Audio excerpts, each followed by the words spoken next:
अजित सावंत आमदार आहेत, मंत्री होते, शिंदे गटाचे, म्हणजे भाजप अमित शहांच्या पक्षाचे ज्येष्ठ नेते आहेत. आता त्यांचा मुलगा, आता मला काहीच माहीत नाही, पळून गेला, अपहरण झालं, आता हे त्यांनीच सांगायला पाहिजे. महाराष्ट्रामध्ये खंडणी, अपहरण, पलायन अशी प्रकरणं रोज घडत आहेत, नवीन नाही.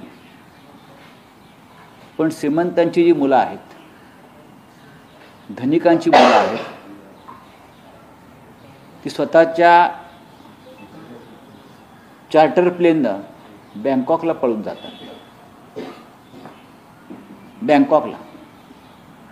आणि गरिबांची मुलं परिस्थितीला गांजून, बेरोजगारी, महागाई, बेघर अवस्थेत कंटाळून भरगच्च रेल्वेतून फलाटावरून कुठेतरी निघून जातात. अशी अनेक प्रकरणे या महाराष्ट्रात, देशात घडत आहेत. पण श्रीमंतांची मुलं बँकॉकला पळून जातात, गरिबांची मुलं रेल्वेतून पळून जातात. पण हा शेवटी त्यांचा कौटुंबिक प्रश्न आहे.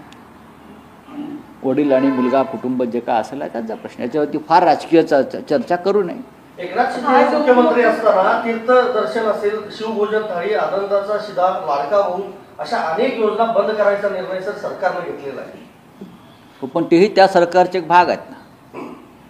लाडका भाऊ असेल, आनंदाचा शिधा असेल, इतर काही आपण योजनांची नावं सांगितली. हे एकच सरकार होतं ना त्यावेळेला. आणि एकनाथ शिंदेंनी मुख्यमंत्री म्हणून ज्या योजना सुरू केल्या त्या सरकारमध्ये देवेंद्र फडणवीस होते. आणि आता देवेंद्र फडणवीस या योजना बंद करतायत मुख्यमंत्री म्हणून, त्या सरकारमध्ये एकनाथ शिंदे आहेत. या विषयावरती खरं म्हणजे एकनाथ शिंदे यांनी आवाज उठवायला पाहिजे. या गरिबांच्या योजना बंद करण्याचं कारण काय? शिवभोजन थाळी ही जेव्हा सुरू केली माननीय उद्धव ठाकरे साहेबांच्या काळामध्ये मुख्यमंत्री म्हणून, तेव्हा एकनाथ शिंदे सरकारमध्ये होते. आणि त्या योजनेचं अनेक ठिकाणी उद्घाटन स्वतः शिंदेंनी केलेलं आहे. तर ह्याच्यावरती सरकारमधल्या लोकांनी देवेंद्र फडणवीस मुख्यमंत्र्यांना प्रश्न विचारले पाहिजेत, जायला पाहिजे. गरिबांच्या योजना का बंद होतात आणि अडाणीच्या योजना का चालू राहतात, या पाहायला पाहिजे त्यांनी. मुख्यमंत्री डबल इंजिनचं सरकार आहे असं म्हणतात राज्यामध्ये आणि केंद्रामध्ये. डबल इंजिनचं सरकार, ट्रिपल इंजिनचं सरकार आहे म्हणतात. पण काल ज्या पद्धतीनं सोयाबीनच्या प्रश्नावरती केंद्र सरकारने म्हटलं की 24 दिवसाची मुदत देण्यात येईल आणि राज्य सरकार म्हणतं की आम्हाला कुठलीच मुदत नाहीये. काय सुरू आहे? नाही, या दोन सरकारमध्ये शेतकऱ्यांच्या विषयी कोणत्याही भावना किंवा संवेदना राहिलेल्या नाहीत. कालसुद्धा मी बजेटवर बोलताना आम्हाला असं वाटलं, मी त्यांना सांगितलं की तुम्ही MSP वरती काहीतरी योजना आणा, मिनिमम सपोर्ट प्राईस. तुम्ही त्याच्यावर कोणती योजना आखली नाही. शेतकऱ्यांचं इन्कम डबल करावं अशी तुमची भूमिका होती. त्याच्यावर तुमच्याकडे कोणत्याही ठोस योजना नाही. शेतकऱ्यांचा कापूस, सोयाबीन, बरं का, या संदर्भात तुमच्याकडे काही ठोस योजना नाहीत. महाराष्ट्रातला सोयाबीन उत्पादक शेतकरी हवालदिल आहे. पण या राज्याचं सरकार जे आहे फडणवीसांचं, त्यांना शेतकऱ्यांविषयी कोणतीही आस्था राहिलेली नाही. त्याला जोडून प्रश्न असा आहे, FRP वरनं काल राज्य सरकारला हायकोर्टानं फटकारलेला आहे. सरकार बदललं की निर्णय कसे बदलतात असं म्हटलेलं आहे. कारण FRP देण्याची जी भूमिका आहे ती सरकारनं बदलली. सरकारचा निर्णय हा सरकारचा निर्णय असतो, एखाद्या पक्षाचा नसतो. आणि बहुमतातलं सरकार ते निर्णय घेत असतं. जेव्हा तो निर्णय घेतला जातो तेव्हा ते बहुमतातलं सरकार असतं. आणि संविधानानुसार निर्माण झालेलं सरकारने घेतलेले निर्णय नवीन येणारं सरकार बदलतं, ही अत्यंत चुकीची गोष्ट आहे. आणि हायकोर्टाची भूमिका योग्य आहे, पण हायकोर्टाला विचारतंय कोण? हायकोर्ट असेल, सुप्रीम कोर्ट असेल, हे फक्त आपले रिमार्क्स पास करतात, पण त्याची अंमलबजावणी करण्याचं औदार्य ना केंद्रातलं सरकार दाखवत ना राज्यातलं सरकार दाखवत. मुख्यमंत्री एकनाथ शिंदे आज राजधानी दिल्लीत येणार आहेत आणि त्यांना एक पुरस्कार मिळणार आहे, ते म्हणजे महजी शिंदे यांच्या नावाचा. आणि शरद पवार आणि शिंदे एकत्र एका स्टेजवर येणार आहेत. बघा, शरद पवार आणि शिंदे एकत्र आहेत की नाहीत त्याच्याविषयी माझ्याकडे माहिती नाही. एकनाथ शिंदेना महादजी शिंदे यांच्या नावानं पुरस्कार देतात. शिंदे शिंदे म्हणून काय मिळतंय का? शिंद्यांचं शिंद्यांना ते महाजी शिंदे वेगळे होते सरदार, हे शिंदे वेगळे आहे. त्यांच्यामध्ये आता काय साम्य आहेत ते आम्हाला शोधावं लागेल दोन शिंद्यांमध्ये. महाजी शिंद्यांचा इतिहास असा सांगतात की त्यांचे वंशज नंतर ब्रिटिशांना सामील झाले आणि झाशीच्या राणीला संघर्षाच्या वेळी शिंद्यांच्या कुटुंबियांनी म्हणजे वारसांनी मदत केली नाही महाजी शिंद्यांनी, असं म्हटलं जातं. इतिहास शोधावा लागेल आम्हाला. त्याच्यामुळे त्या शिंद्यांच्या नावानं या शिंद्यांना जर पुरस्कार मिळाला असेल तर योग्य व्यक्तीची निवड केली आहे. सिद्धीचे जे जागृत देवस्थान आहे, कुठलं? राळेगण सिद्धीचं जागृत देवस्थान अण्णा हजारे अचानक जागृत होतात, तेही विरोधकांवरती बोलतात, मात्र सत्ताधाऱ्यांवरती शब्द काढत नाही. यावरती काय सांगा? नाही, मला वाटतं कालच्या आमच्या अग्रलेखातच हा विषय मी मांडलेला आहे. अण्णा हजारे यांना महात्मा करण्याचं काम त्या काळामध्ये केजरीवाल, मनीष सिसोदिया यांनी केलं. नाहीतर अण्णा हजारेंनी दिल्ली कधी पाहिली असते, रामलीला मैदान, जंतर मंतर रोड कधी पाहिला असतं. त्यांनी जो काय त्यावेळच्या आंदोलनाला जो काय आवाका दिला, त्यामुळे अण्णा हजारे हे देशाला माहीत झाले. नंतर ते राळेगांचेच दैवत होतं. पाणी प्रश्नावर काम करत होते, शेतीच्या प्रश्नावर काम करत होते. भ्रष्टाचाराच्या विरुद्धच्या लढाईला जे तोंड फोडलं ते केजरीवाल आणि सिसोदिया यांनी फोडलं आणि अण्णा हजारे त्याचं प्रतीक होतं. पण त्यानंतर महाराष्ट्रात आणि देशामध्ये भ्रष्टाचाराचे इतके स्फोट झाले.